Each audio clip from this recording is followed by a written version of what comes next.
Good morning, student. Today in this session, I am going to tell you the solution of exercise 10.5.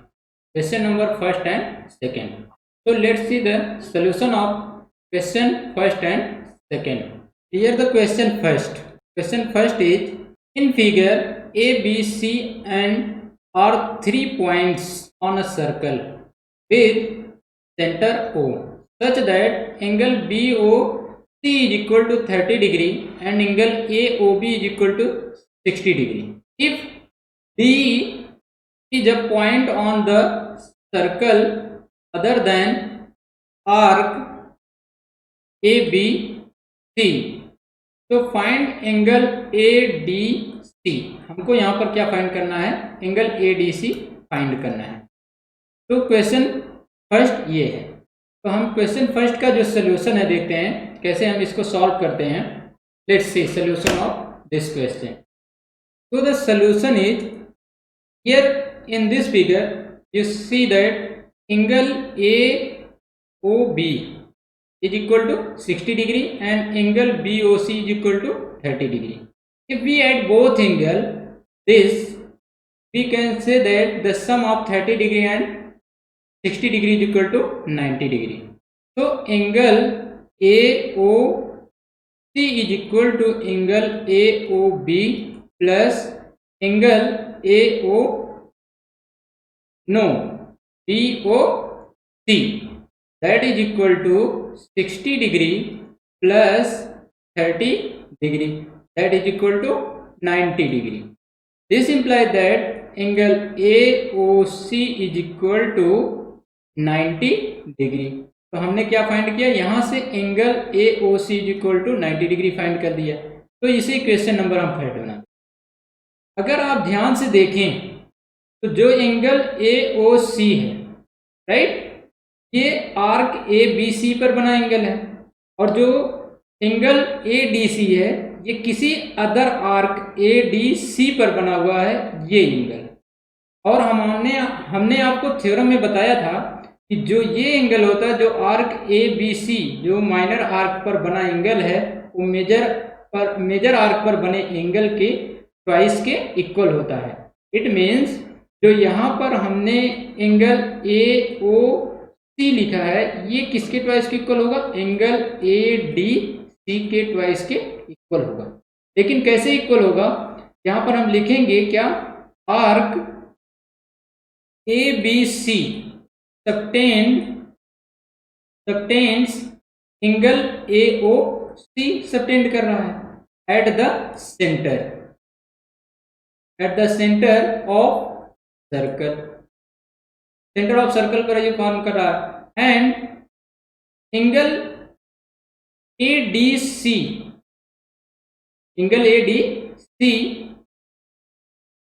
Eight the point D पर form हो रहा है.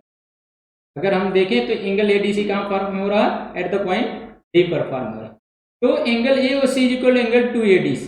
ये एक theorem मैंने आपको बताया था क्या कि angle subtended by arc at the centre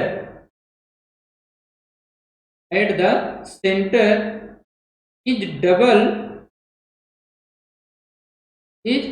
double the angle subtended by it at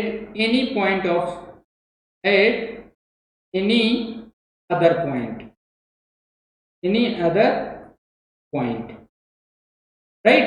ये एक थ्योरम था जिसको हमने आपको बताया था कि अगर कोई एंगल सबटेंड हो रहा है सेंटर पर और वो एंगल जो कोई दूसरा एंगल सबटेंड हो रहा है सर्कल के किसी भी पॉइंट पर उसके ट्वाइस के इक्वल होता है. तो यहाँ से angle AOC is equal to angle 2ADC हो गया. तो अब फर्स्ट इक्वेशन से अगर यहाँ पर हम 90 डिग्री पुट कर दें तो twice of angle ADC is equal to 90 degree हो जाएगा. दिस इम्प्लाई दैट अगर हम 2 से डिवाइड कर दें इक्वेशन को तो angle ADC is equal to 90 degree upon 2, that is equal to 45 degree. So this implies that angle ADC is equal to 45 degree. यहाँ से हमें क्या मिल गया, एंगल ADC की वैल्यू मिल गई जो हमें फाइंड करना था. This is the answer of the question first. So let's see the question second.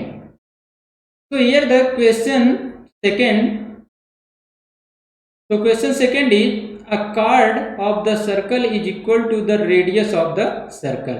मतलब कि हमने क्या देखा, जो ये कार्ड है इसमें AB जो कार्ड है ये हमने एक कार्ड लिया, ये किसके इक्वल है, जो रेडियस अगर हमने OB को ज्वाइन किया तो OB और OA के इक्वल है क्या, कार्ड AB है.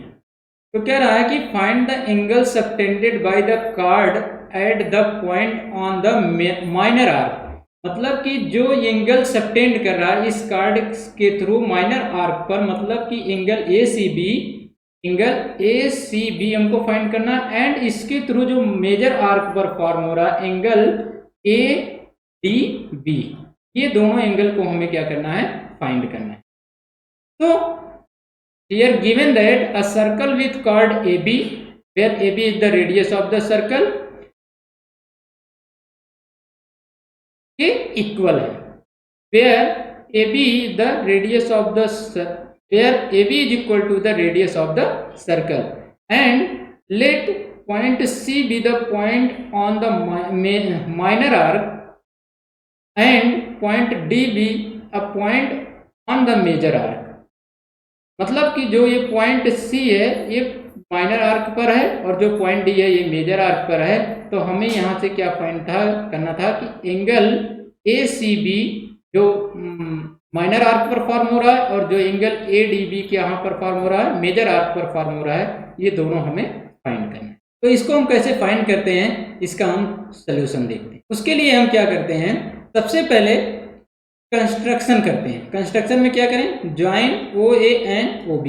हमने क्या किया, यहाँ से देखें, अगर हम इस फिगर को ध्यान से देखें तो हमने क्या किया, OA को ज्वाइन कर दिया और OB को ज्वाइन कर दिया, इसको ज्वाइन कर दिया जो एक दूसरे के इक्वल है. तो अब यहाँ से हम क्या देखेंगे कि in figure OA is equal to OB is equal to AB. अगर ज्वाइन किए तो हमें क्या फाइंड होगा, एक ट्राइंगल फॉर्म होगा. कौन सा ट्राइंगल, OAB एक ट्राइंगल फॉर्म होगा. तो यहाँ से हम कह सकते हैं कि जो फॉर्म ट्राइंगल है, कौन सा triangle, OAB is equilateral triangle.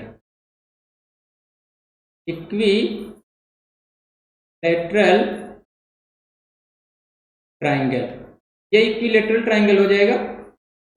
तो this implies that equilateral triangle के जो एंगल होते हैं वो क्या होते हैं, इक्वल होते हैं. तो यहाँ से हमको क्या मिल जाएगा कि all angles of triangle OAB is equal to 60 degree. This implies that हम कह सकते हैं कि angle AOB is equal to क्या मिल जाएगा हमको, 60 डिग्री. यहाँ से इस प्रॉपर्टी के इक्विलेटरल ट्राइंगल के प्रॉपर्टी से हमको मिल गया कि angle AOB is equal to 60 degree. अभी हमने पहले ही बताया कि जो एंगल ये सेंटर पर फॉर्म हो रहा है, angle subtended bye a card eight the centre is double angle subtended by at any point on the circle. तो यहाँ पर अगर इसको हम ध्यान से देखें कि जो एंगल ADB है, this is equal to the half of angle subtended by arc at the centre AOB. This implies that हम कह सकते हैं angle ADB is equal to 1/2 of 60 degree, right. That is equal to 1/2 means 2 cancel हो जाएगा. तो यहाँ पर आ जाएगा क्या, अगर 2 से 60 कैंसिल करेंगे तो हमको क्या मिल जाएगा, 30 डिग्री. तो angle ADB is equal to 30 degree हमको मिल गया. तो यहाँ से एंगल ADB फाइंड हो गया which is subtended on the major arc, जो कि ये किस पर में फॉर्म हुआ था, ये एंगल मेजर आर्क पर फॉर्म एंगल है, राइट। तो अब इसके बाद हम क्या देखेंगे, जो ये वाला एंगल है, कौन सा एंगल, ए सी बी, जो माइनर आर्क पर है, तो उसको कैसे फाइंड करेंगे। अगर हम देखें exterior angle A O B, ये किसके इक्वल है, complete angle 360 degree minus angle A O B के इक्वल है। इसका मतलब कि 360 डिग्री माइनस व्हाट 60 डिग्री, क्योंकि ए ओ बी किसके इक्वल है, 60 डिग्री के इक्वल है, तो ये हो जाएगा 300। तो अब हमें जो exterior angle A O B है वो कितना मिल गया, 300 मिल गया, यहाँ से 300 मिल गया। अब हमको क्या निकालना था, अब हमको यहाँ से अगर देखिए तो इस फिगर में क्या निकालना है, ये निकालना है ए सी बी निकालना है। तो अगर ए सी बी ध्यान से देखिए तो जो एंगल ए सी बी है ये किसके इक्वल होगा, angle A C B is equal to half of angle form by an arc at the centre of the circle exterior angle of A O B. This is equal to 1/2 into 300 degree, that is equal to 1/2 multiplied by 300, that is equal to 150 degree, right. So angle ACB which is formed on major arc is equal to 150 degree. So you can find it by this method, right. Dear student, note down the solution of question first and second in your notebook and let's see the class work. So the class work is here. In this class work we mentioned that one question for you, so you try this question. If you have any problem, so you discuss to me and you consult to me. Thank you so much.